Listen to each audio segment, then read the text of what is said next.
Avant de démarrer l'épisode du jour, un rapide mot sur Mediamoula. Mediamoula, c'est bien évidemment un podcast sur YouTube que vous êtes de plus en plus nombreux et nombreuses à suivre, et je vous remercie. Mais Mediamoula, c'est également mediamoula.com, un site pour développer la monétisation et la croissance de vos médias. J'ajoute bien évidemment tous les épisodes avec mes derniers invités.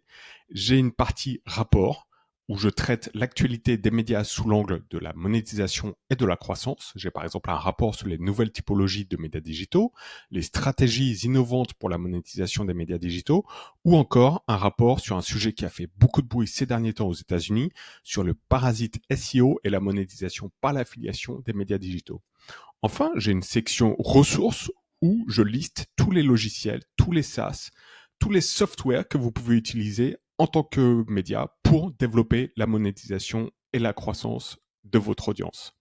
Mais mediamoula.com, j'aimerais que ça aille encore plus loin et pour ça, j'ai besoin juste de 2 minutes de votre temps pour remplir ce court formulaire. Je mettrai le lien en description de cet épisode. C'est un formulaire 2 minutes maximum, c'est rempli. Je vous demande votre nom, votre email et ensuite 3-4 questions pour savoir quels sont actuellement vos plus grands défis en ce qui concerne la monétisation de vos médias. Je vous remercie et bel épisode.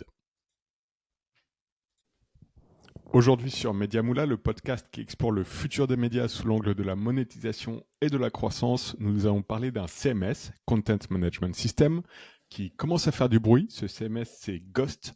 Et pour en parler, j'ai le plaisir de recevoir Jérémy Rodeleroy. Salut Jérémy, tu vas bien? Bonjour, non, ça va, merci. Et toi? Très très bien, merci. Alors un podcast, un épisode, je pense qu'il sera un peu plus technique, mais pour avoir pas mal discuté avec toi ces derniers mois, je sais que tu as aussi cette capacité à dégrossir les sujets techniques, donc j'invite tous les éditeurs vraiment à écouter jusqu'au bout, si le sujet des médias les intéresse, bien évidemment, parce que le CMS est un pilier central de chaque média. Mm. Alors, Jérémy, pour le contexte, tu m'as contacté au lancement de Mediamoula. Mediamoula, c'est un podcast sur YouTube, sur les plateformes d'écoute de podcasts, mais c'est aussi un site internet, mediamoula.com. À l'époque, il était sur WordPress et tu m'as dit, faut que tu switches sur Ghost. Alors, j'avais rapidement entendu parler de Ghost, le CMS, mais vraiment, j'avais aucune idée de ce que ça pouvait faire, de ce que proposait ce CMS. Et justement, au début, j'étais un peu ghosté parce Mm. que ça m'intéressait pas en fait. Je m'étais mis dans la tête WordPress, je connais déjà, je suis familier, ça fait des années que j'utilise WordPress pour mes différents projets. Et Mhm. puis bon bah tu m'as convaincu et après plusieurs relances, j'ai dit go, vas-y. Et franchement, je regrette pas. Alors je vais pas spoiler l'épisode. Il y a certainement des choses qu'on va également redire sur Ghost. On va essayer de comprendre, on va essayer de comprendre avec toi quels sont les avantages de Ghost pour les médias. Mm. Mais on va également aborder les inconvénients, les choses à savoir. Alors, Mm. petit disclaimer, tu as une agence qui propose effectivement aux médias ou au business de se mettre sur Ghost. Donc les auditeurs peuvent penser que tu vas être un peu biaisé. Mais encore une fois, pour avoir bien discuté avec toi, je sais que tu sais prendre du recul. Tu sais pointer du doigt aussi éventuellement les choses que Ghost n'est pas capable de faire à l'heure actuelle. Mm. Et tu comprends l'exercice du podcast, bien évidemment, qui est de donner des informations transparentes et pertinentes pour notre audience. Donc voilà pour le disclaimer. Et avant de commencer vraiment à rentrer dans le sujet, qui est Jérémy? Alors oui, je suis Jérémy, je suis un Français à Londres depuis 2009, je suis un expatrié. Je suis arrivé là à Londres en 2009 et j'ai créé mon premier, enfin mon média qui fonctionne depuis maintenant 6 ans, qui s'appelle, ou 7 ans même, qui s'appelle françaisalondres.com. C'est par la création de ce média que j'ai découvert Ghost, moi. Et comme c'est un outil qui m'a permis de développer mon média, je me suis dit, quand j'ai vu l'interview que tu avais fait avec Michael, donc Michael Marek, Mhm. et que tu lançais un média aussi, je me suis dit, ah, ça serait peut-être intéressant que tu regardes ce truc-là. Et c'est pour ça que j'ai essayé vraiment absolument de te convaincre, parce que c'est un outil, un CMS, comme tu dis, qu'à mon avis, est vraiment, qui est top, quoi, qui est vraiment le futur. Mhm. Tu dis outil pour toi, en fait, est-ce que CMS, c'est un peu réducteur pour Ghost? Parce qu'il propose également d'autres choses ou c'est vraiment considéré comme un CMS? Oui, ouais, c'est un CMS, bah, c'est un logiciel qui te permet de gérer du contenu. Donc, Content Management System, c'est un software, mais Mhm. que tu installes et que tu utilises pour ton utilisation personnelle. Donc, ça peut être pour un média. Moi, je lui tords un peu le cou parce que je l'utilise pour des docteurs, pour des professions libérales, des avocats, etc. Euh, mais euh, mais ça marche très bien. Enfin, on développera On peut-être discutera. par la suite, mais pour moi, c'est simple, efficace, c'est bien référencé, ça te permet de monétiser. Il y a pas de bug, tu te prends pas la tête. Enfin, Mhm. c'est tout ce qu'on veut, quoi. Et c'est open source, donc t'es propriétaire du truc. Ok. Je vois pas pourquoi on utiliserait autre chose, mais bon. On va en discuter justement. Ouais. Et ce qui m'a, moi, convaincu de passer par tes services et par Ghost, euh, c'est également le fait que tu aies cette casquette de média avant tout. Tu as lancé Mm, un média, tu l'utilises pour tes médias, et je trouve que c'est beaucoup plus pertinent et beaucoup plus rassurant que si c'était une agence web qui fait que du e-commerce ou qui fait pour des professions libérales, etc., et qui a peut-être mm. pas cette casquette de média.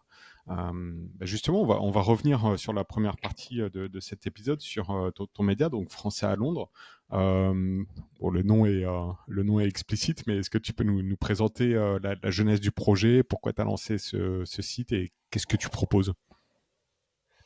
La raison de départ, c'est que, comme tu le sais, dans le monde des expats, il y avait beaucoup de groupes Facebook qui se développaient à droite à gauche. Et j'étais souvent en concurrence avec les admins des groupes Facebook parce que je faisais de la promotion de soirées, d'événements pour les expatriés. Et donc, il fallait que je trouve un moyen de faire la promotion de mes services auprès des francophones de Londres, du Royaume-Uni, sans pour autant passer par ces groupes Facebook puisque j'étais banni. Mhm. Et donc, je me suis dit qu'il fallait que je fasse un média pour les Français de Londres qui serait un peu le groupe Facebook de référence, sauf que moi, ce serait ma plateforme, ce serait pas sur Facebook, et je le gérerais, et j'avais des règles, pas de diffamation, pas d'incitation à la haine, pas de spam. Donc en fait, au départ, j'ai commencé par un forum. J'ai utilisé un logiciel open source, qui s'appelle, et que j'utilise toujours d'ailleurs, qui s'appelle Discourse. Donc en fait, Discourse, c'est open source, tu l'installes, ça te permet de gérer ton forum. Donc, j'ai commencé comme ça, c'était cool. Ça a pris de l'audience, il y avait des annonces de logement, santé, un peu de tout dans tous les sens.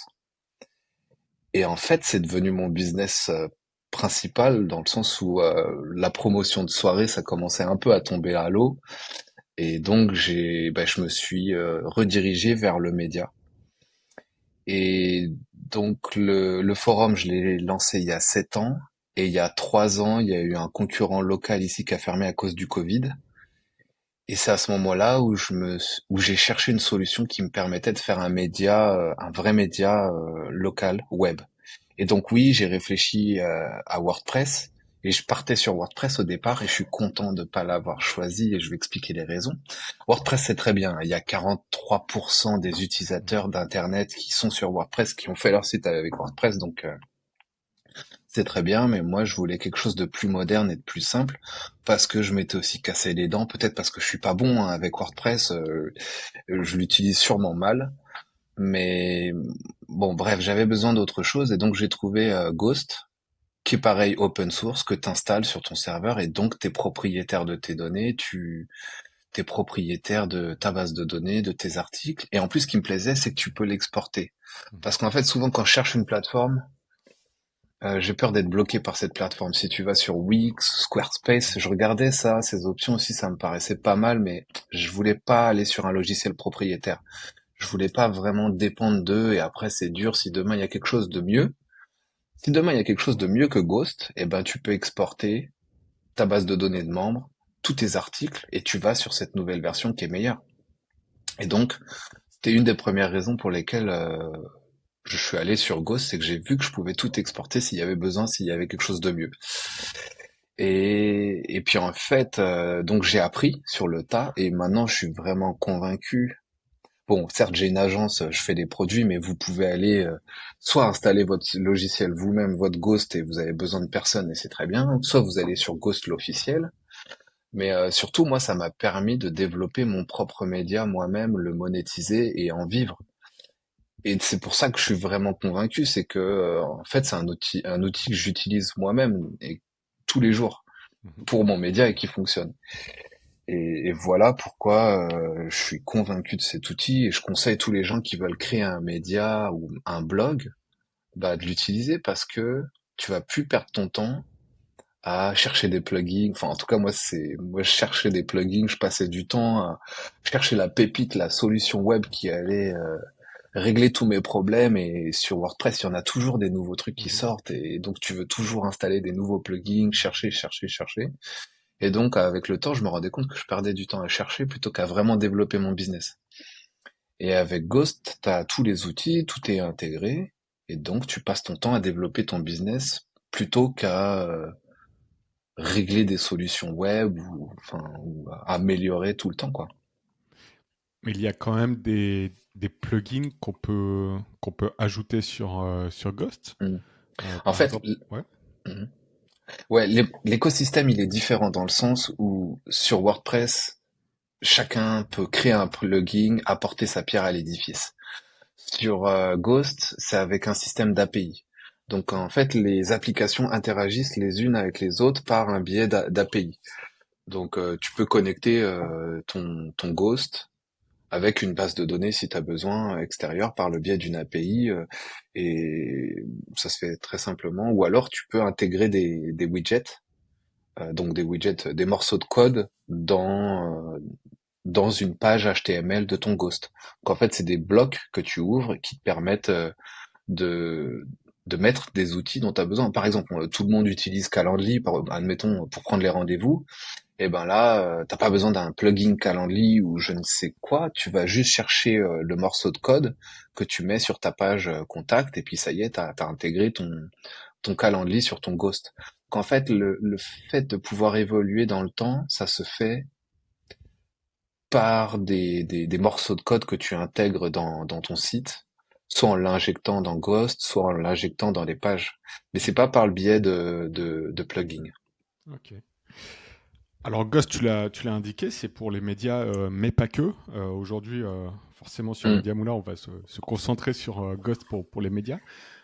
C'est pour quel type de médias en termes de taille, de peut-être est-ce que c'est adapté à un média qui a beaucoup par exemple, beaucoup de Hmm. rédacteurs, qui a déjà une équipe, ou plutôt les médias indépendants, quel nombre de visiteurs par mois, etc. Est-ce qu'il y a des limites que tu pourrais voir sur Ghost pour les médias?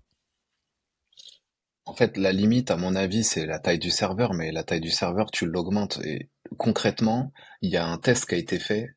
euh, Quand tu charges une page sur WordPress, dans le même temps, tu peux en charger 19 avec Ghost.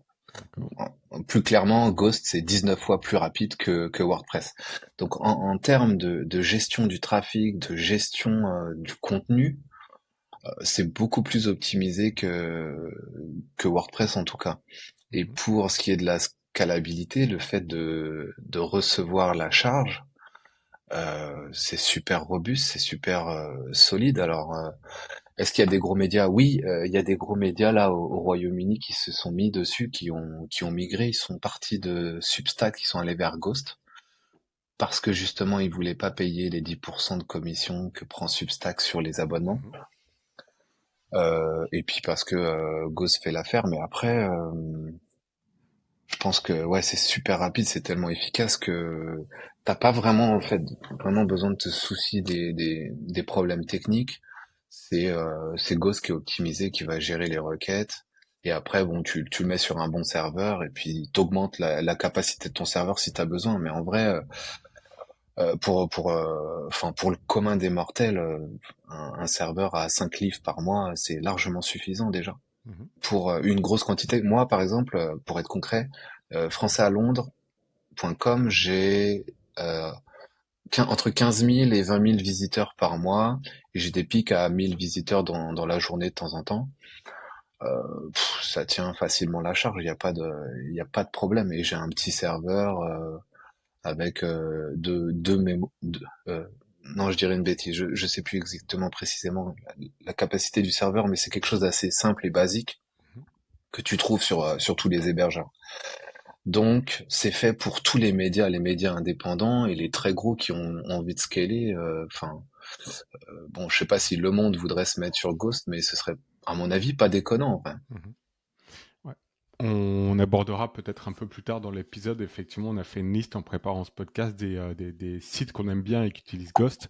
Il y a des Mm, très beaux noms, mais effectivement, il manque encore peut-être, alors peut-être qu'on n'a pas fait les bonnes recherches, mais un site comme, tu vois, Washington Post ou mm, CNN ou New York Times qui passe sur Ghost, là, à mon avis, ça donnerait vraiment un coup de pied dans la fourmilière.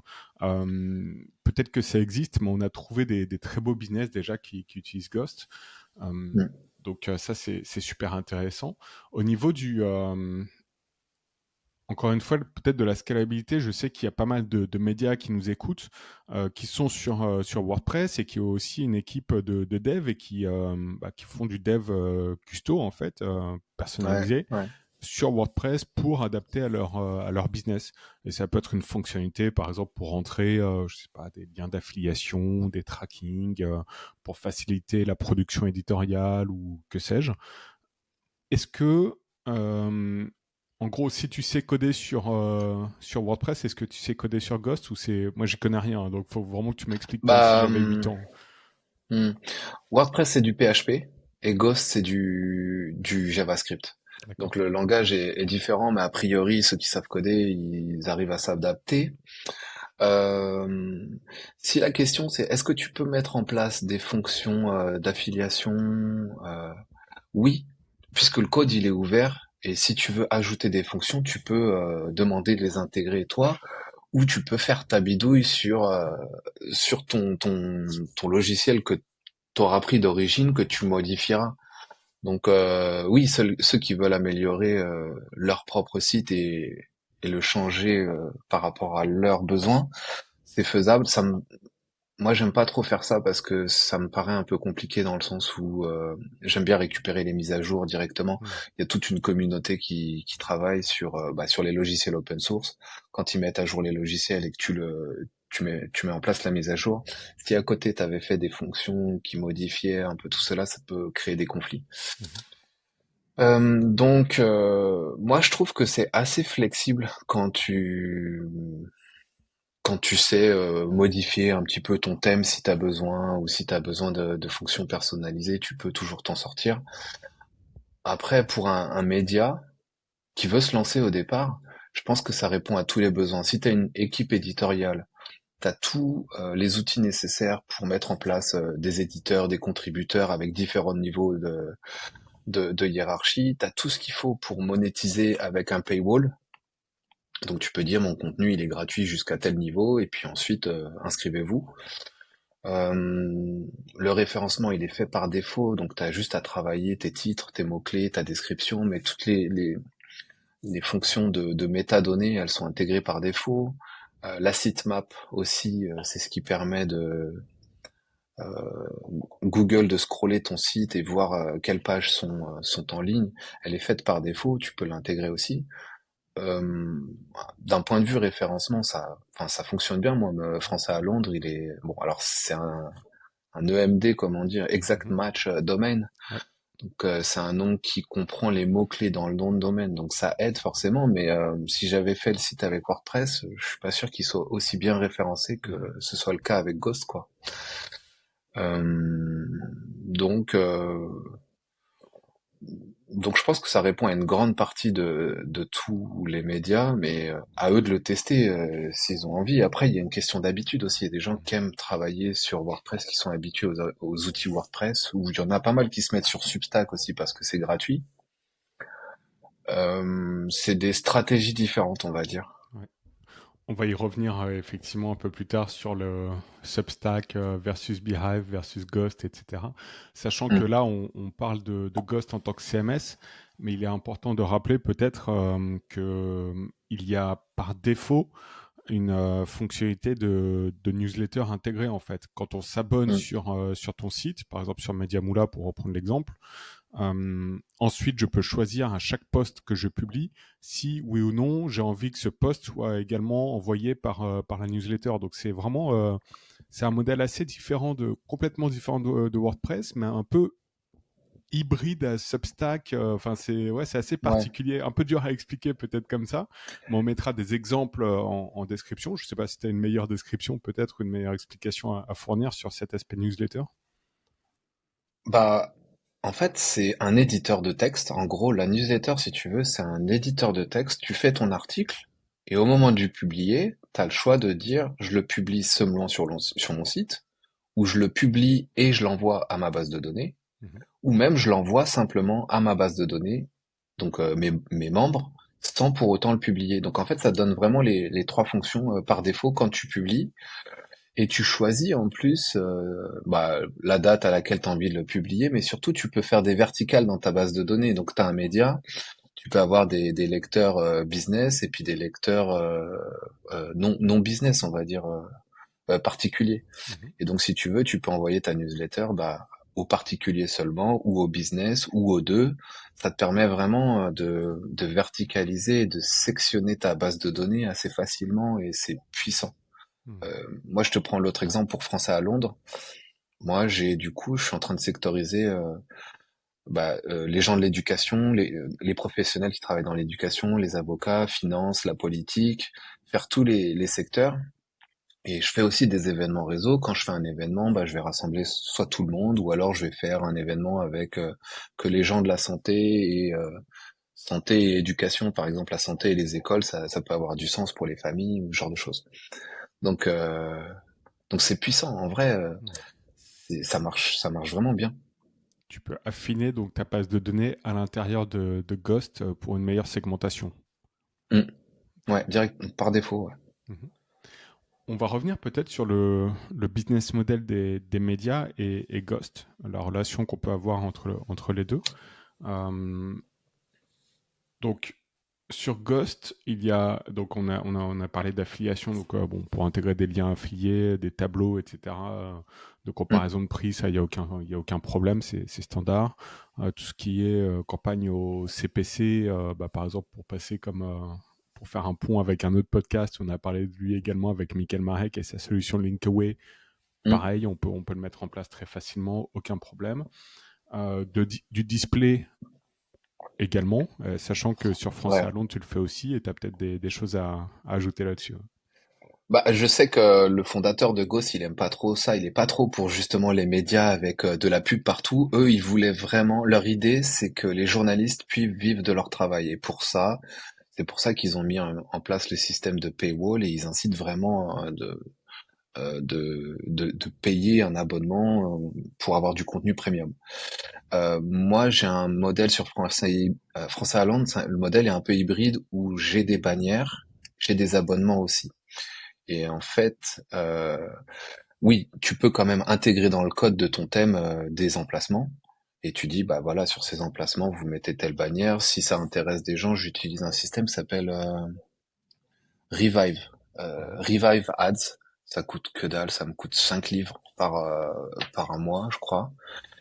Ça peut gérer 1 million, 2 millions, beaucoup plus de d'ads et ça te permet de les répartir. Donc en gros, moi mes clients, je mets 1000 impressions de bannières par mois par client et ensuite j'ai des abonnés qui eux ont accès au contenu sans les bannières. Mhm. Donc ils payent 5 livres par mois, ils ont accès aux articles premium et pas de publicité.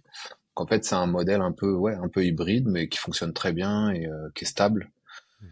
Parce que, en gros, si tu payes pas, donc t'as un peu de pub. Et les pubs, j'essaie de pas être avec des pop-up qui te sautent partout au visage. C'est un peu, je Mhm. trouve, énervant. Et c'est, d'un point de vue utilisateur, c'est pas agréable. T'as pas envie de lire le contenu. Mais j'ai quand même de la pub, donc ça me permet quand même de monétiser. Et les gens qui veulent vraiment soutenir le média et avoir accès aux articles premium, ils payent. Ils ont une expérience utilisateur vraiment optimum dans le sens où il n'y a pas de pub, c'est propre, ça marche quoi. Mhm. Ouais, je Mm. pense que au niveau business model et monétisation, le point fort et le point, la clé de Ghost, c'est vraiment ce modèle d'abonnement en fait.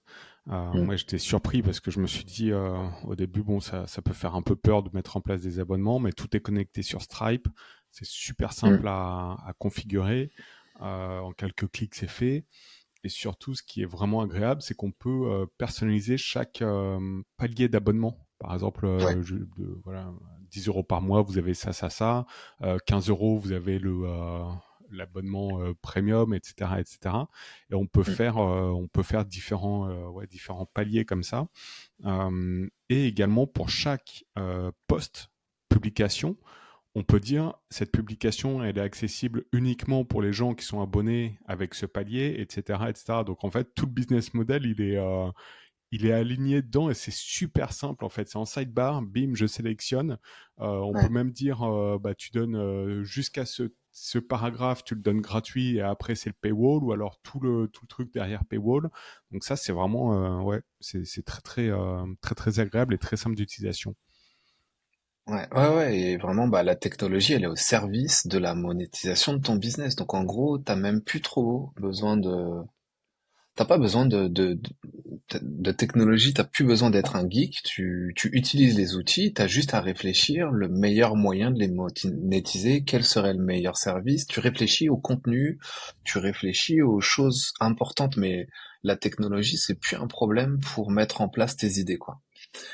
Et comme c'est fait par défaut, c'est intégré dedans, c'est super propre, quoi. Je pense que Mhm. le taux de conversion, j'ai pas le taux de conversion des médias qui utilisent Ghost, mais moi je sais que j'ai de plus en plus de gens qui s'abonnent facilement parce que c'est fait justement avec Stripe. Et Stripe ils ont mis une fonction qui s'appelle Link, qui permet de se souvenir des coordonnées bancaires des clients qui utilisent ça. Donc en un clic, en gros, ils sont abonnés.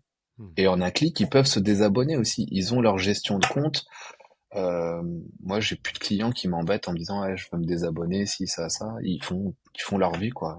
Et puis moi, je fais la mienne, je développe le business et je me concentre sur le développement du média plus que sur les problèmes techniques, quoi. Mhm. Tu as parlé du fondateur de Ghost, qui peut-être Ouais. on a un peu zappé cette partie, qui est derrière Ghost en fait, c'est de l'open source, etc. Mais Mm. c'est quand même pas mal de comprendre un peu la base, Ouais. pourquoi il a créé, d'où il vient, ouais, son parcours peut-être, si tu as des infos là-dessus. J'ai quelques infos. Il s'appelle John O'Nolan. Ils ont lancé ça, je crois. Ouais, peut-être, ouais, je vais dire une bêtise, mais peut-être 10 ans. Il y a un peu plus de 10 ans. Il y a 100 millions d'installations. Donc dans le monde, il y a 100 millions de sites qui utilisent Ghost. Et leur idée à eux, lui en fait c'est un ancien de WordPress. Et il n'était pas content du fonctionnement de WordPress. Et il s'est dit, bah je vais faire... Il a fait une fondation. Donc en gros, il est avec son ami fondateur de la fondation. Mhm. Mais je crois qu'ils peuvent pas être propriétaires de la technologie. D'accord. Et ensuite, lui, il explique qu'il a ouvert le code et donc le code, il est sur GitHub, quoi. Donc tu Mhm. peux aller le modifier si tu as envie, améliorer des choses. Et donc c'est là l'intérêt, la force de l'open source, c'est que tout le monde peut vérifier le code, l'enrichir, le modifier, le corriger si besoin. Et sa philosophie à lui, c'était de proposer une plateforme pour les journalistes. Il veut vraiment que les journalistes puissent vivre de leur travail et donc c'est pour ça il a mis en place cette plateforme. Le mieux ce serait de l'interviewer, bon ce serait en anglais quoi, mais pour avoir ces infos.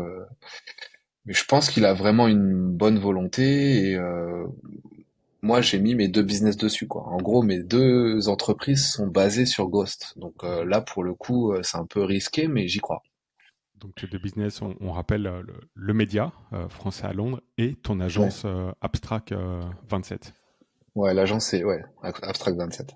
Ok. Et mais parce que le modèle open source, il existe depuis le début en fait, depuis Internet. Donc moi j'aime bien travailler sur de l'open source parce que j'ai l'impression que c'est un modèle fiable sur le long terme. Mhm. Hum, Et quel est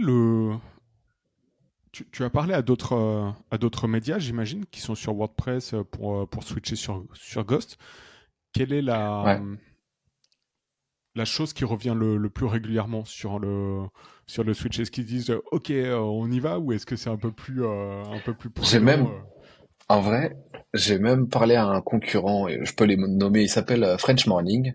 Ok. Ils sont plutôt gros aux États-Unis, ils ont aussi French Morning London, et eux, ils sont sur WordPress.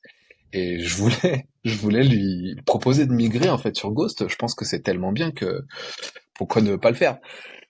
Et je pense que la problématique, c'est qu'ils ont installé plein de processus. Et en fait, Mhm. c'est dur pour une entreprise qui a tous ces processus dans un système, dans un domaine avec WordPress, de migrer le contenu d'un CMS vers l'autre.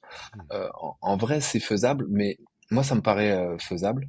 Même si tu as beaucoup d'articles et de contenus, tu peux tout migrer. Mais en plus de ça, eux, il y a les processus de vente. C'est-à-dire, c'est relié à HubSpot, c'est relié à toutes leurs équipes qui vont réserver avec d'autres logiciels. Et donc, enfin, ça, je suppose, hein, je voudrais pas non plus parler en leur nom, mais de ce que j'avais compris, en fait, ils ont développé tout un système avec WordPress et ils Mhm. sont plus ou moins liés à WordPress. Et en fait, c'est un peu, je crois que c'est un nom, c'est de la dette technologique. Ouais. C'est-à-dire qu'ils ont commencé plus tard que moi. Leur business, ils l'ont commencé il y a, je sais pas, il y a peut-être 10-15 ans, peut-être même plus. Lui, c'est un journaliste aussi. Et donc, il a commencé avec WordPress. C'est ce qu'il y avait de mieux à ce moment-là, quoi. Mais maintenant, c'est compliqué de migrer vers de la nouvelle technologie. Mais des fois, c'est compliqué, mais c'est nécessaire pour vraiment aller plus loin dans le business, il me semble. Euh, on verra. Peut-être que dans 10 ans, il y aura quelque chose de mieux que Ghost. Mais de ce que j'ai vu, c'est simple à exporter, quoi. Mhm. Donc, je vois pas pourquoi je serais bloqué s'il y a besoin, quoi. Bah, c'est vrai qu'accompagner un média qui est déjà là depuis des années, qui a des tonnes de contenu, qui a des process, qui a les contributeurs, l'équipe dev qui est habituée à WordPress, c'est un chantier phénoménal. C'est pas Ouais, impossible, hein. Il y en a qui le font. Il y a certains médias qui développent même leur propre CMS en interne. Donc c'est ouais. possible, bien évidemment.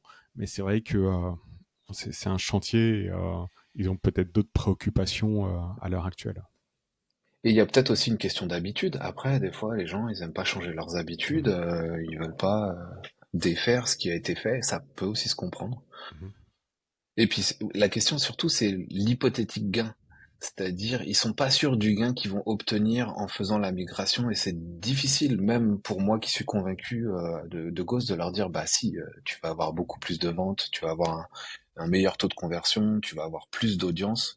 mhm. Moi, j'en suis convaincu, mais c'est vrai que tant que tu l'as pas concrètement, c'est difficile de montrer la migration qui se passe bien et qui a développé favorablement tous les voyants ouverts, quoi. Parce qu'on sait très bien, une migration, tu peux potentiellement perdre des liens.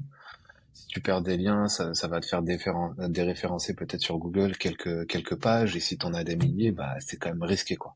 Ouais. Et donc, est-ce que le risque versus le gain vaut le coup? Bah, ça dépend, et c'est compliqué, c'est toujours compliqué. Mhm. Je Mm. pense que c'est particulièrement adapté, encore une fois, à des médias qui se lancent, ou peut-être à un groupe média Mm. qui veut lancer des nouveaux projets et pourquoi pas tester Ghost. Et également, c'est vrai, toute cette tendance qu'on voit notamment aux États-Unis de journalistes stars parfois qui sont licenciés des gros journaux, comme le Washington Ouais, Post ou New York Times, qui lancent leur Substack. Et là, je suis tombé sur un journaliste tech, il s'appelle Eric Newcomer, je crois, et il fait 2 millions de dollars par an de chiffre d'affaires avec son média. Je crois qu'il a une personne pour l'aider. Alors, ouais. il fait une grosse partie de ces 2 millions, c'est via un événement biannuel qu'il organise. Donc, il fait venir des gens de la tech, du business, et il a des sponsors, il fait payer les tickets, etc. Mais il a aussi toute une partie de sponsors ou d'abonnements sur son Substack qui lui génère un chiffre d'affaires significatif. Je n'ai pas eu le détail. 2 millions? Il fait Ouais. 2 millions sur Substack? Non, non, Mais au global. Son au business, global, mais voilà, ouais. avec l'événement. Mm. Sur Substack, peut-être qu'il fait 400 000, parce que je dis 400 000 comme ça, mais parce que j'étais tombé sur un autre journaliste aux États-Unis qui faisait 400 000 sur Substack avec son contenu. Euh, Mm. j'ai aucune idée, mais c'est pour donner une idée, un ordre de grandeur des choses. Et là, effectivement, il y a plein de journalistes ou ce qu'on appelle aussi un peu la créateur économique qui se lance soit sur Beehive, soit sur Substack. Là, peut-être Mm. que Ghost, effectivement, serait un gros Bah, avantage. en Alors, fait, quels sont les, ouais. justement, on va enchaîner là-dessus, ouais, les versus. Pour toi, qu'est-ce que tu vois? Moi, ce qui me dérange, moi, ce que j'aime pas sur Beehive et Substack, c'est que c'est des technologies propriétaires, c'est-à-dire que tu travailles chez quelqu'un, en fait.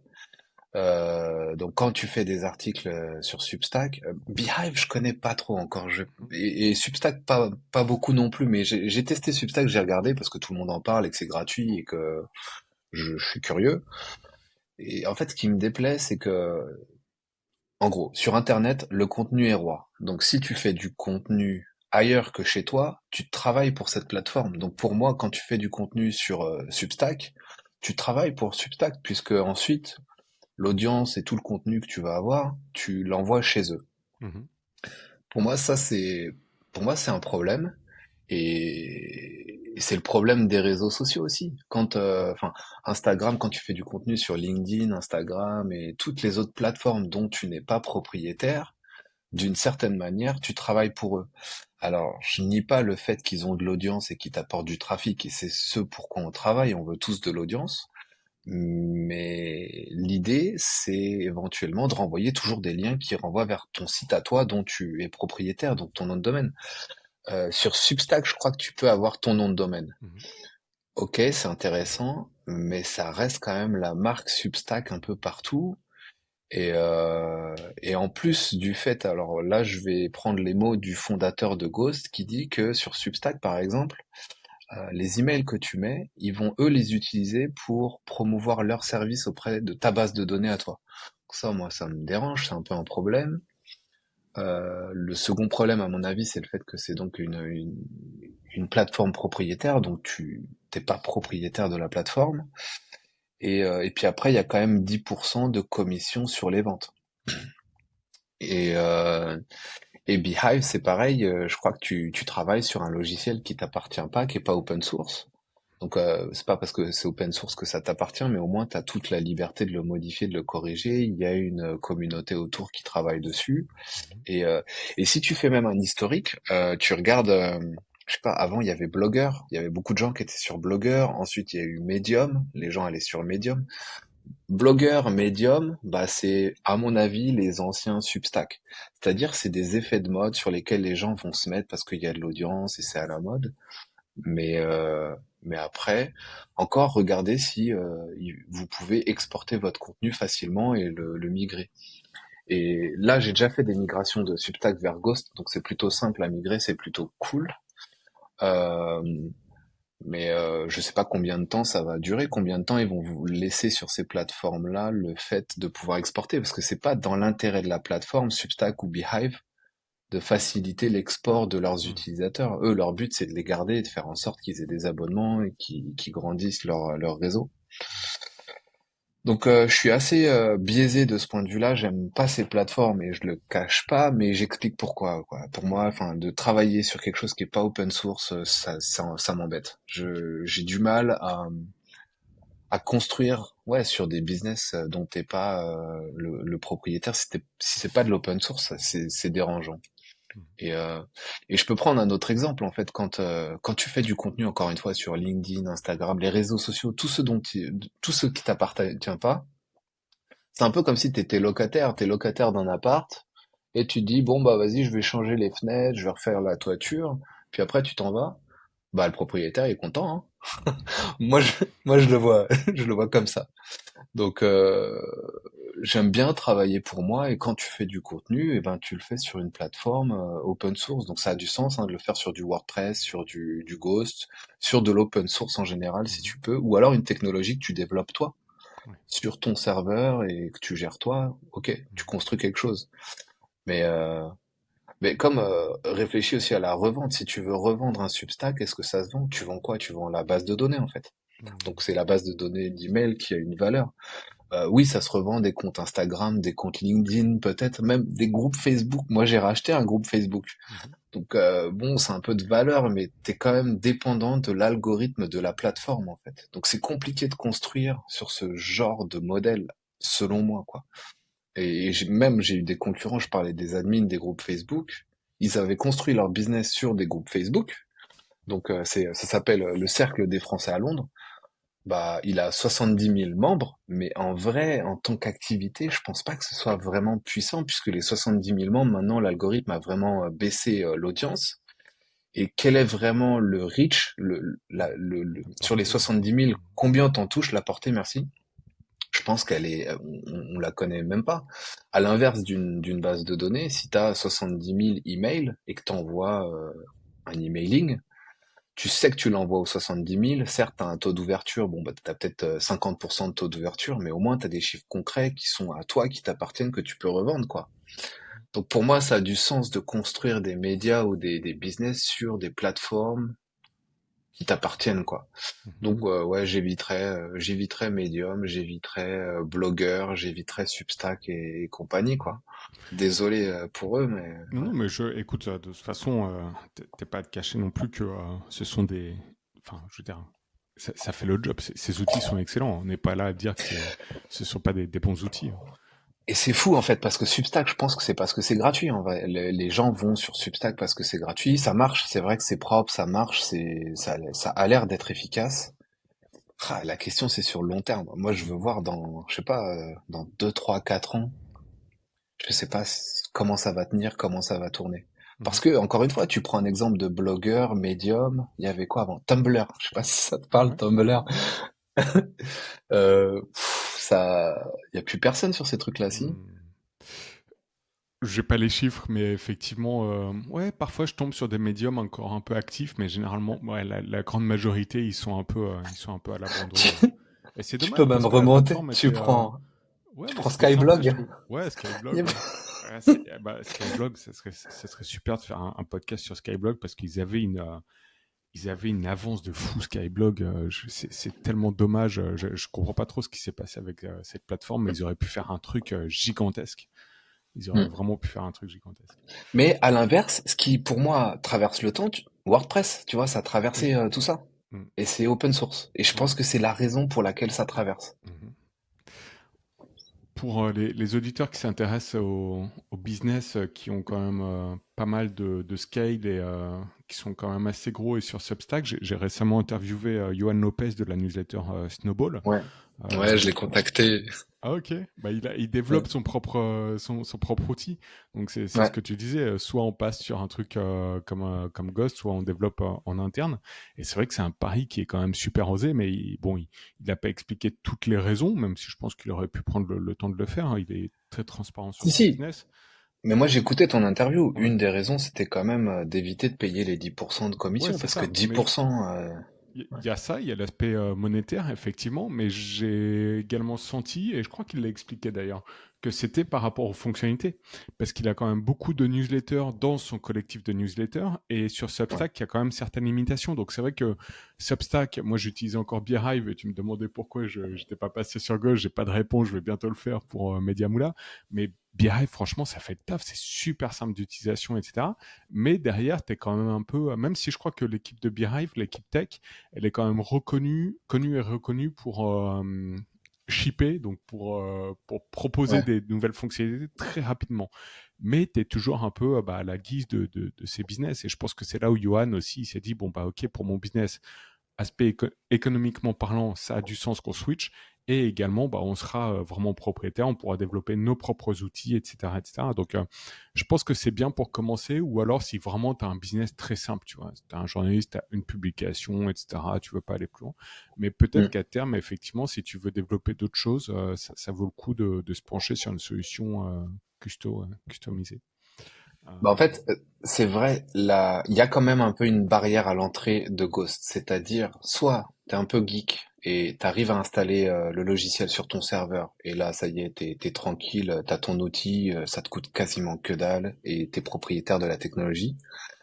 Si t'arrives pas à faire ça, alors peut-être que Ghost est un peu cher. Euh, ah, Parce qu'en fait, ils ont tendance à caler leur prix sur le nombre de membres que t'as. Et ok. donc, le plus tu auras de membres, le plus ça va te coûter cher. Et donc, c'est l'intérêt d'héberger soit toi-même ou de passer par nous, notre agence. En gros, je vais faire un peu de pub, mais l'intérêt de passer par un indépendant, une agence comme nous, c'est que déjà, t'as le conseil et que je suis un peu moins cher que Ghost.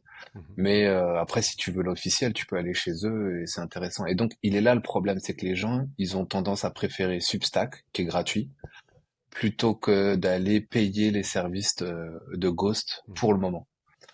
Mhm. Moi, je pense que ça va tourner, on verra. Je pense qu'il y a de plus en plus d'utilisateurs de Ghost, il y a de plus en plus de gens qui savent installer et se débrouiller par eux-mêmes. Mhm. Ils installent leur technologie.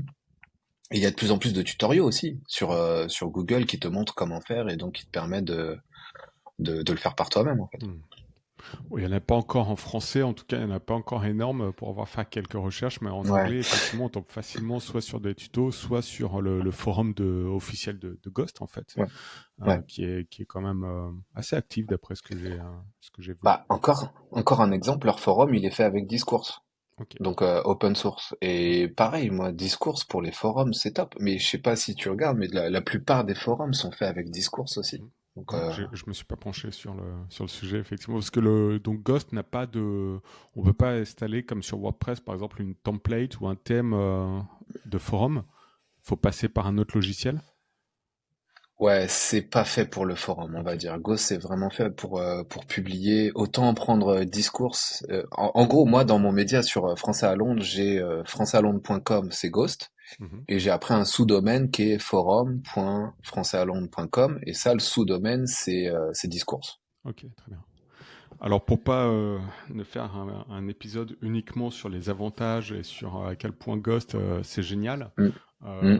j'aimerais te cuisiner un peu quand même sur les inconvénients de Ghost pour encore une fois pour les médias, les limites, les choses que tu aimerais voir qui ne sont pas encore présentes. Qu'est-ce que tu peux nous dire là-dessus? Alors, il y a des limites en termes de design. C'est vrai que moi, je prends un template et je l'installe et puis ça me convient. Mais il y a des gens qui veulent des designs un peu plus personnalisés et sur mesure. Et donc pour ça, bah là, il y a quand même, c'est vrai, il y a moins de choix que sur WordPress en termes de template, de modèles. C'est vrai que la communauté sur Ghost, elle est encore un peu plus petite que WordPress. Donc euh, il y a un peu moins de conseils, il y a un peu moins de services, on va dire, de ce côté-là. Euh, mais moi j'ai du mal à trouver des inconvénients à Ghost en vrai. Encore une fois, enfin, ouais, non, je cherche, mais Il en faut bien un je- ou deux, mais si bon, si t'en as pas, t'en as pas. Je vais pas te forcer à dire non, non, à mais trouver des inconvénients, mais c'est plus, Hmm. on essaie de peut-être de se mettre. Encore une fois, peut-être que c'est pour les gros médias le fait de switcher, mais là, encore une fois, c'est pas relatif à Ghost en particulier. Donc, En fait, les gros médias, ils auraient tendance à faire du personnalisé, ils vont faire du aussi. sur-mesure, quoi. Hmm. Donc, y- des switches qui auraient du sens, c'est soit t'es un gros média, t'es sur WordPress et tu fais du sur-mesure, ou alors t'aimes vraiment Ghost parce que c'est simple et que c'est déjà fait, et du coup t'as pas d'équipe technique, et donc ça peut avoir du sens de passer vers Ghost.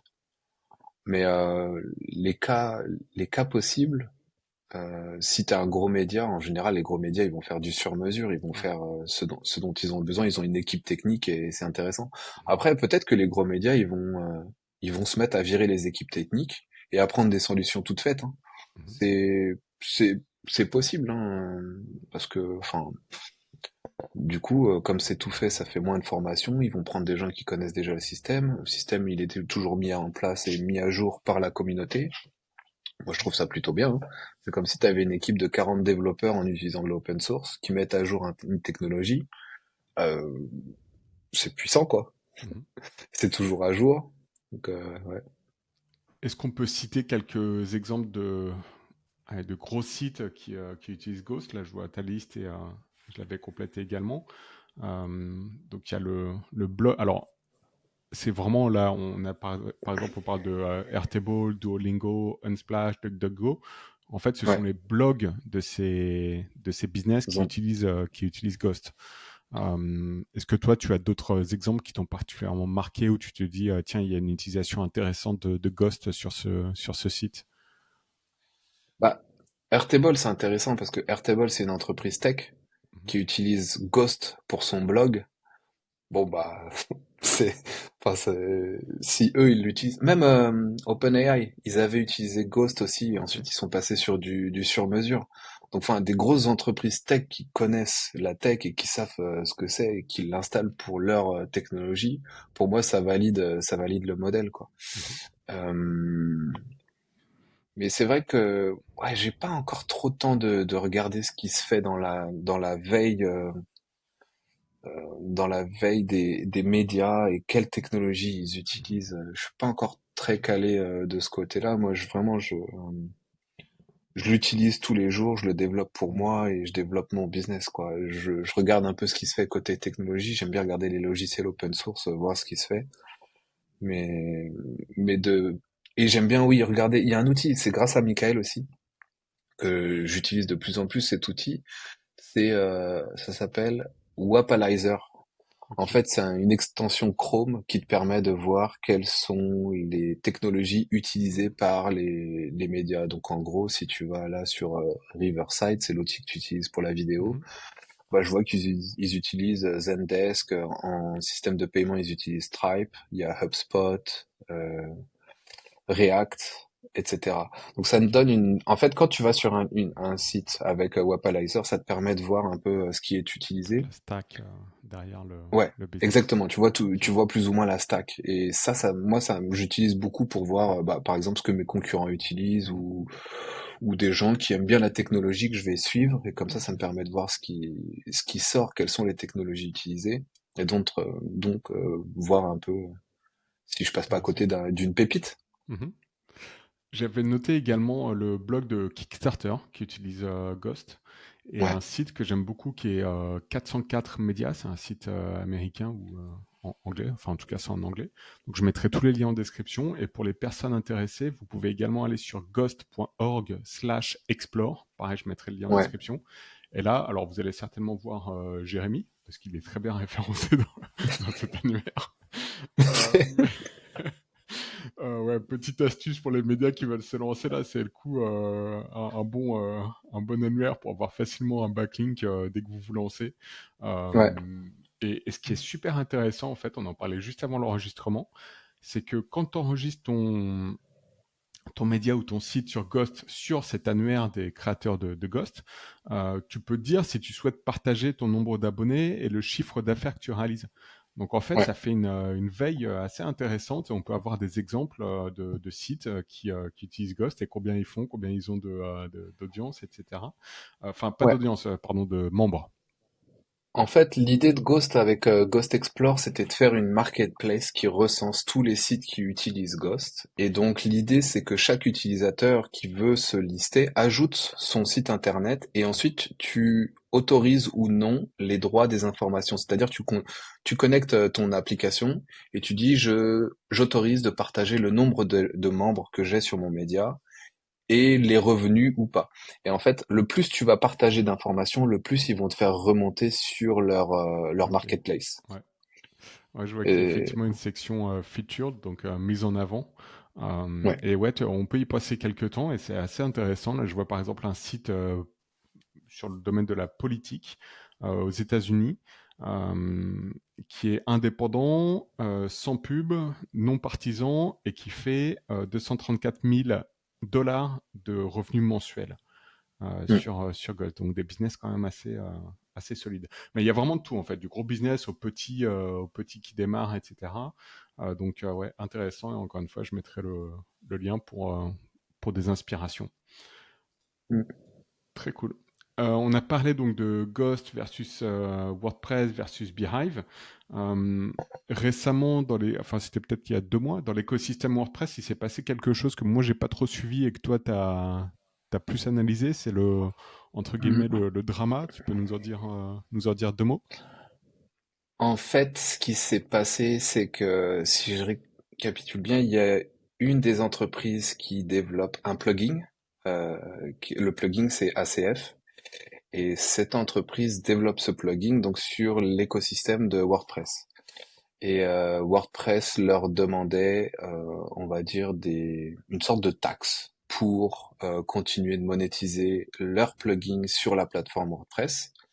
Et donc ça, en fait, le fait de mettre de la pression sur quelqu'un de la communauté qui développe les outils, c'est normalement fait pour être ouvert à tous et chacun peut développer ses outils enfin, les plugins sur WordPress gratuitement. Donc ça pose une question sur le modèle. Est-ce que WordPress, il est vraiment open source? Si du jour au lendemain, ils te mettent ils te font chanter pour récupérer plus d'argent simplement parce que ton plugin fonctionne bien et prend une grosse partie, alors ça leur posait des problèmes. Et aussi, il me semble, que ça leur posait des problèmes parce que cette entreprise proposait des services d'hébergement de sites Mhm. WordPress. Et c'est ce que Automatic fait aussi. Automatic, c'est la maison mère, on va dire, qui propose la vente d'hébergement de sites internet. Donc en gros, ils se retrouvaient en concurrence directe avec une de leurs personnes de la communauté et ça leur posait problème. J'ai pas non plus tous les détails et j'ai pas trop su, j'ai pas suivi vraiment de près cette histoire, mais ça pose question sur le modèle de l'open source. Et donc, pourquoi ce qui se passe chez WordPress n'arriverait pas chez Ghost? Euh, En vrai, j'ai pas trop la réponse, hein. Peut-être que ça pourrait arriver aussi chez Ghost si le fondateur il se met, je sais pas, à péter un plomb. Est-ce qu'il peut tout supprimer? Je pense pas, puisque tout est encore sur Git et tu peux toujours copier et répliquer le code. Mais du coup, ça a fait pas mal de pubs pour Ghost parce que des gens qui étaient mécontents de WordPress ont cherché une autre solution, quoi. Et, euh, et donc ça a mis un coup de lumière sur Ghost grâce Mhm. à cette polémique, quoi. Ok. Une autre chose sur laquelle tu es très bullish, comme on dit, tu es très chaud pour en parler à chaque fois que tu m'en parles, c'est ActivityPub et Ouais, faits divers. Alors, ouais, faut le que tu fait divers. m'expliques vraiment comme si j'avais 8 piges, quoi. Explique-nous En, ce que c'est. en fait, l'idée, c'est vraiment altruiste, c'est-à-dire c'est de décentraliser les réseaux sociaux. Mhm. Donc, ActivityPub, c'est un protocole et Fediverse, c'est Federated Universe. C'est l'univers connecté, on va dire. Et donc, chez Ghost, ils sont en train de mettre en place le protocole ActivityPub qui permet de connecter tous les autres réseaux sociaux basés sur ce protocole-là. Et donc, c'est pour ça, par exemple, Thread, qui est fait par Instagram, par Facebook, il est ouvert à ce protocole. T'as d'autres réseaux sociaux comme Mastodon, Blue Sky, PeerTube, tous des réseaux sociaux qui sont basés sur cette technologie, ce protocole qui s'appelle ActivityPub, qui te permet de connecter. Et comme c'est open source et que c'est ouvert, il y a aussi un plugin WordPress qui permet de connecter donc des sites WordPress avec des sites Ghost, avec Mastodon, avec Thread, avec les réseaux sociaux en général. Et donc l'idée, c'est que plus personne, il y aurait plus un propriétaire, une personne propriétaire du réseau global.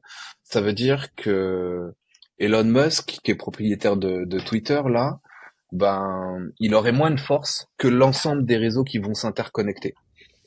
Euh, et donc ça veut dire qu'on serait plus non plus dépendant des algorithmes. Parce qu'en fait, avec Twitter ou avec Facebook, Instagram, même YouTube, ces algorithmes-là poussent du contenu en fonction de leur algorithme, de ce qu'ils ont envie de faire, quoi.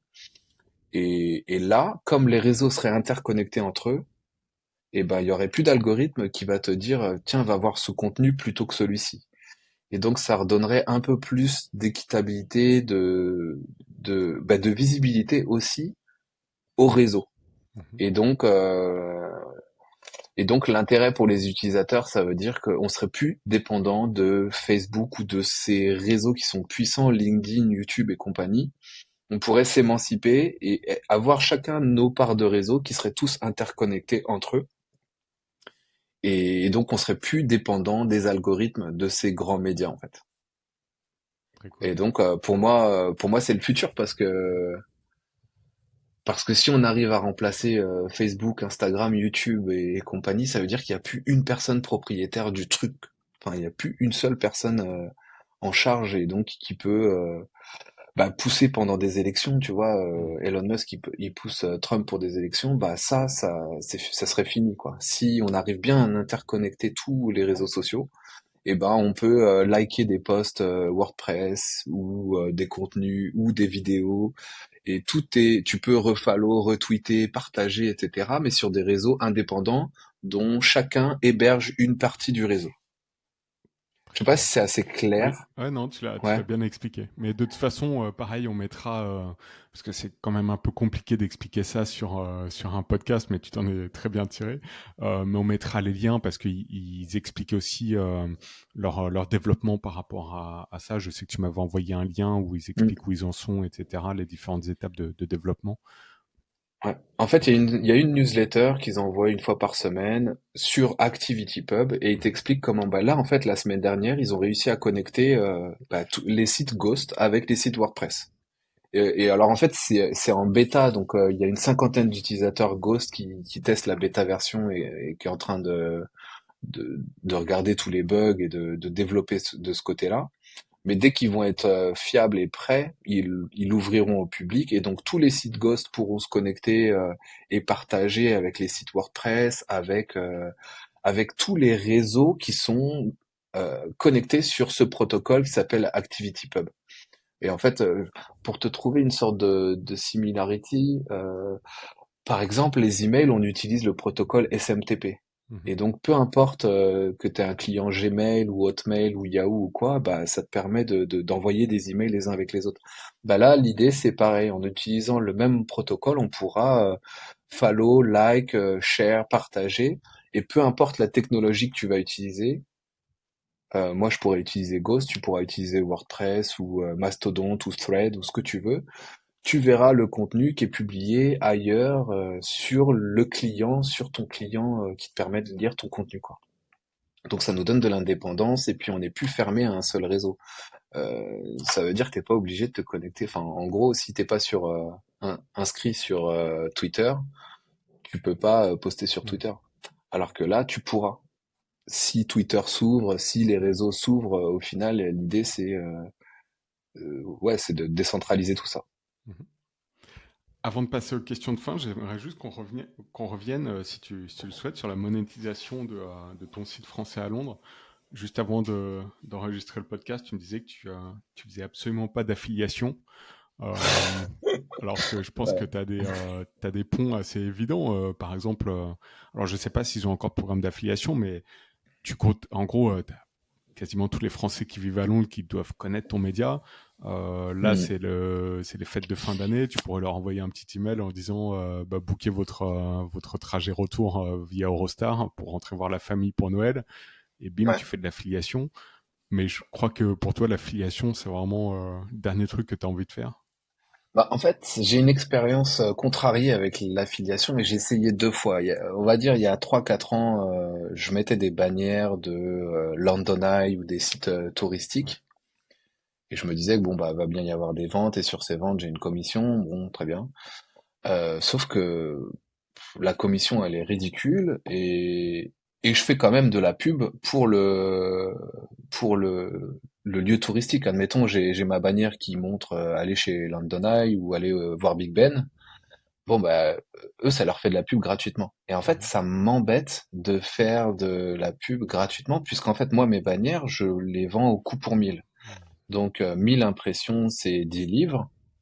Et donc maintenant toutes mes impressions elles sont quasiment prises quoi. Tous les mois c'est déjà commandé. Donc c'est difficile pour moi par exemple de mettre des bannières pour de l'affiliation.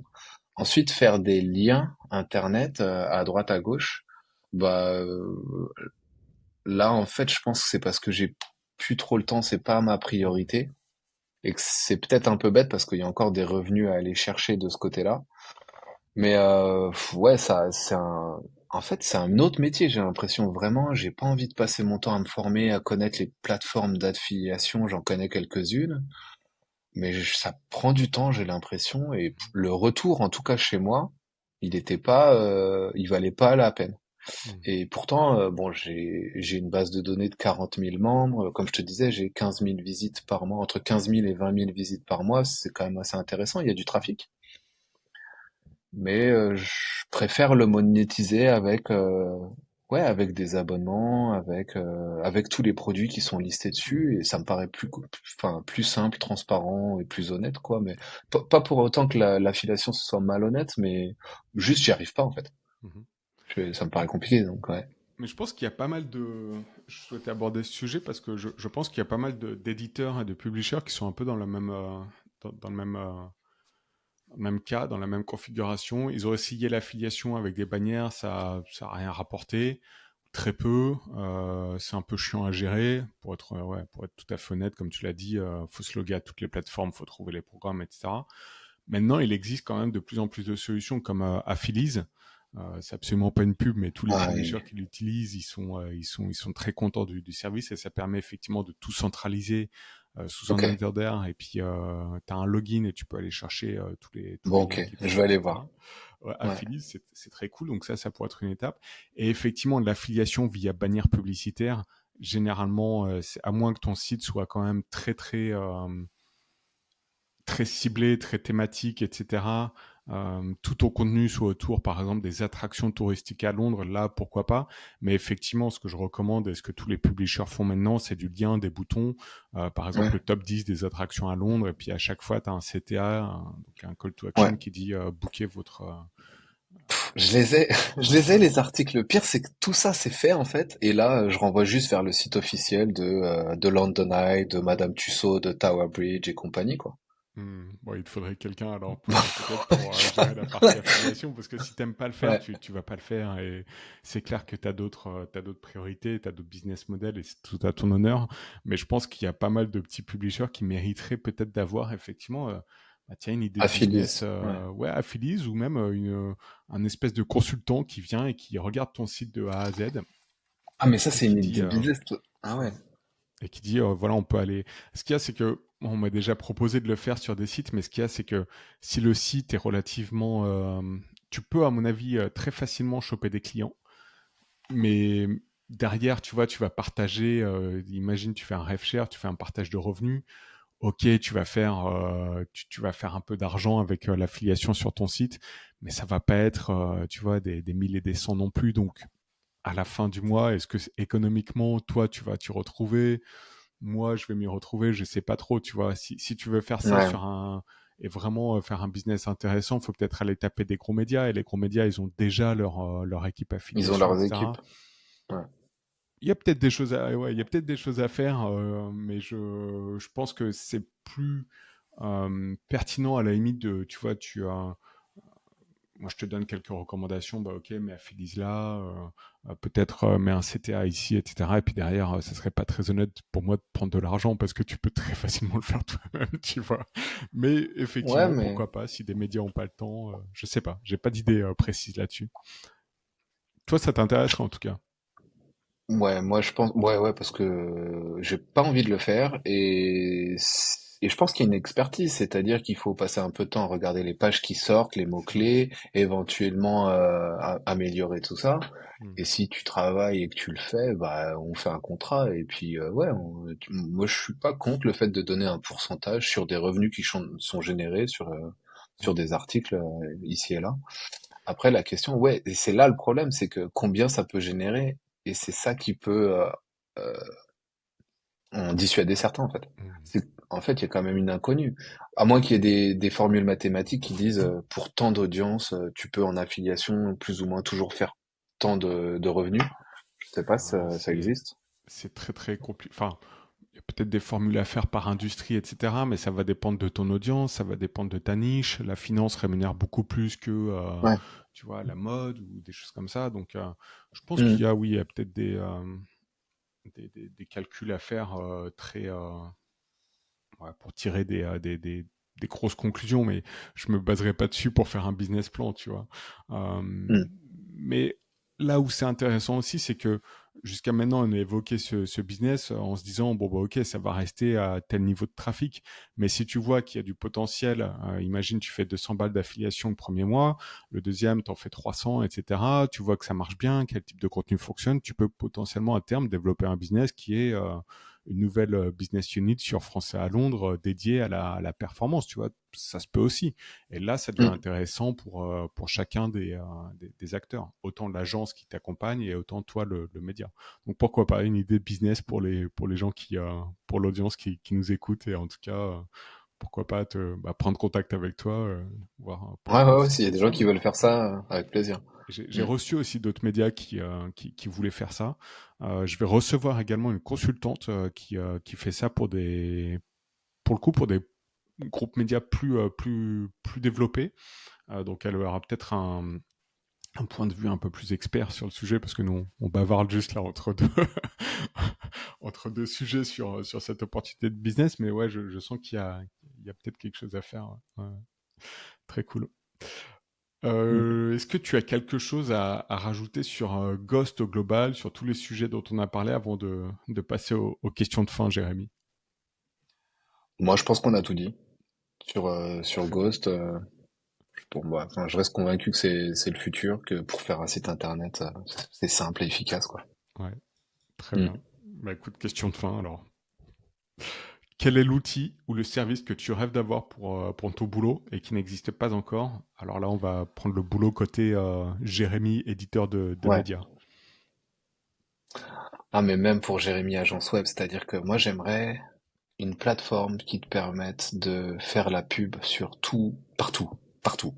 C'est-à-dire, je dis, voilà, j'ai un média français à Londres, je veux plus d'abonnés, fais-moi une campagne de pub sur Google Ads, Facebook, Instagram, Nextdoor, Reddit, Mhm. tout ce que tu veux, il y en a partout, et qui te les liste tous et qui te les intègre tous, et t'intègre ta conversion.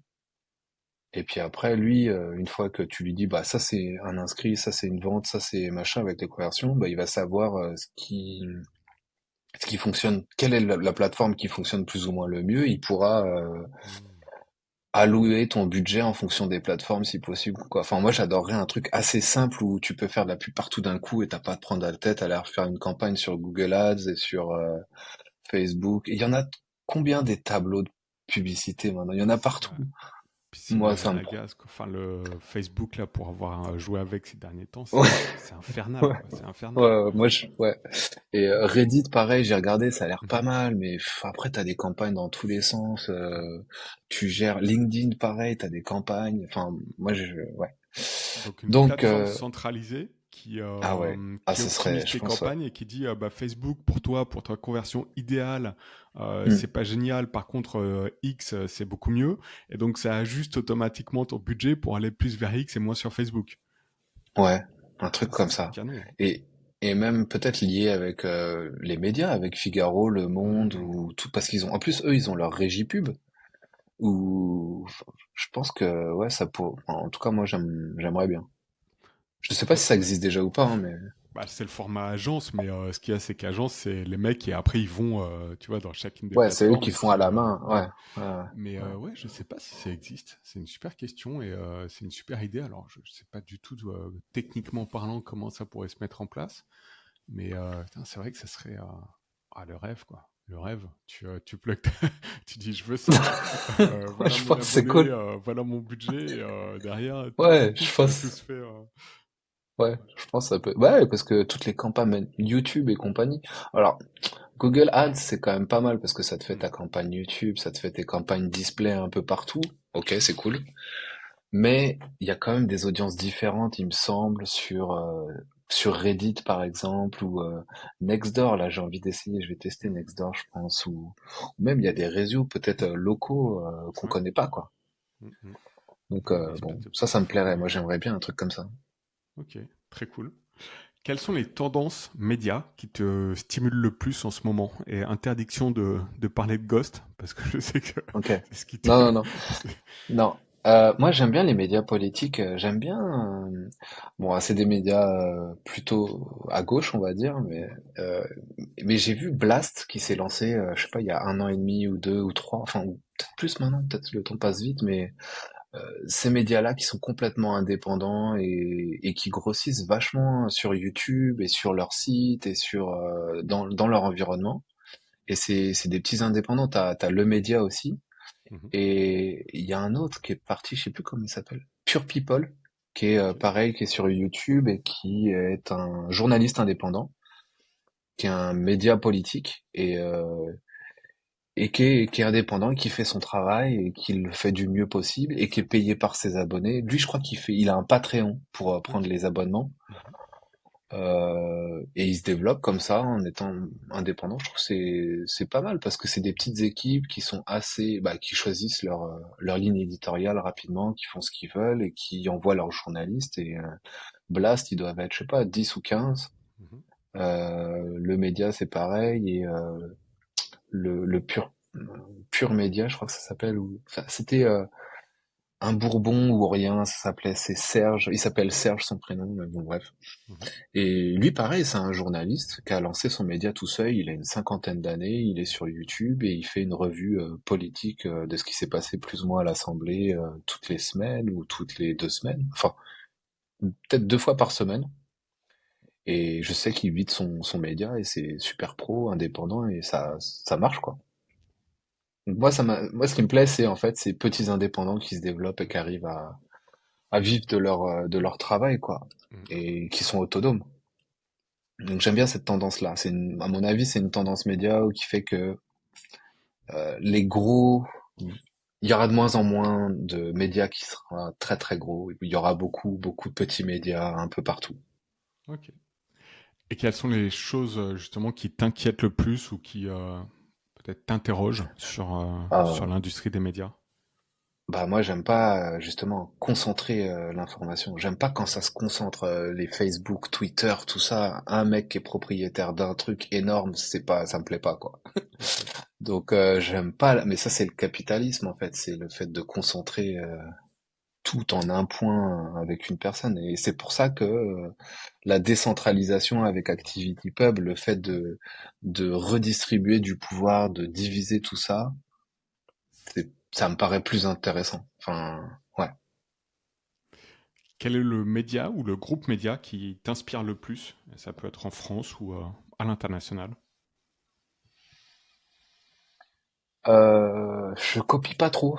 Enfin, inspiré bah, j'aime bien Blast, j'aime bien ce qu'ils font, j'aime bien l'idée de développer YouTube en fait. C'est vrai que même si c'est une plateforme propriétaire sur laquelle tu fais quand même du contenu et donc c'est pas terrible de mon point de vue, c'est un média qui me plaît bien YouTube et de développer un média par la vidéo, c'est intéressant. J'aime bien Thinkerview aussi. Je trouve que Ok. ils font des interviews de, je sais pas, 1 heure et demie, 2 heures sur des gens plutôt random, indépendants. Enfin, il y en a des très connus, il y en a des moins connus, et c'est toujours très.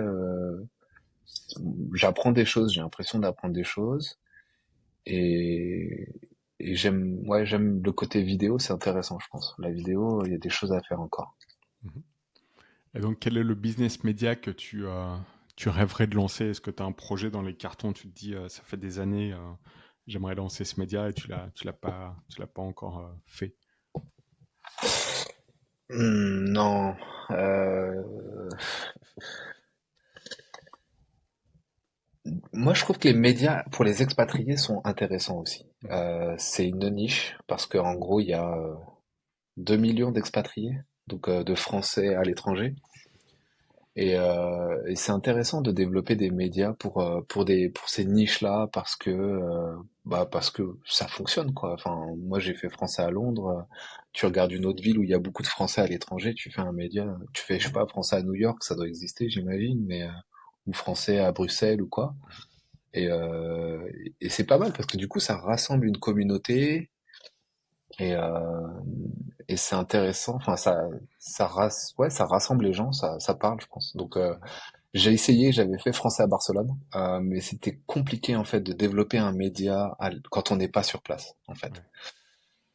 Ouais. Français à Londres, j'ai réussi à bien le développer, ça marche pas mal, mais Français à Barcelone, je l'ai revendu en fait. Du coup, bon. Donc non, pour le moment, je continue mes 2 activités. J'ai pas de média en tête que j'aimerais redévelopper. Ouais. Du moment que tu restes à Londres, tu développeras français à Londres. Ouais, là, ouais. Si je pars, ouais, bah peut-être que je le revendrai quoi. Mhm. Euh, euh, C'est vrai que c'est une niche, les expatriés, c'est une thématique qui est très intéressante parce que les expatriés ont des besoins très particuliers. Si tu es futur expatrié, nouvel expatrié, expatrié là depuis des années et des années, si tu dois rentrer de ton expatriation, tu as des besoins également. Donc tu Ouais, sais globalement comment leur apporter de la valeur au niveau de ton contenu et pourquoi pas monétiser par rapport à leurs besoins. Et c'est également une cible qui généralement a des moyens mm, quand même assez élevés. En tout cas, mm, ça dépend des villes. Si tu prends français à New York ou français à Londres, j'imagine que voilà, ce sont des CSP donc là aussi, ils ont du budget. Ça peut intéresser d'autres types d'annonceurs. Donc tout ça, c'est une thématique, à mon avis, qui fait que la thématique des expatriés, bien que relativement niche, on ne s'adresse pas ouais, au grand public, soit potentiellement beaucoup plus rentable que des sites qui font beaucoup plus de trafic, qui ont une audience beaucoup plus forte, mais qui derrière ont des potentiels de monétisation plus bas. ouais, ouais. Bah, ouais. Et puis, bah, moi, de mon exemple, le fait d'avoir ce média-là, ça m'a ouvert des portes dans des lieux où normalement j'ai pas accès, quoi. Enfin, comme quand t'es presse, t'es invité partout. Ouais. Donc c'est intéressant pour le média. Après, pour l'audience, pour eux, bah, ça leur permet de voir ce qui se passe dans leur langue, en fait. C'est souvent quand même la langue au départ.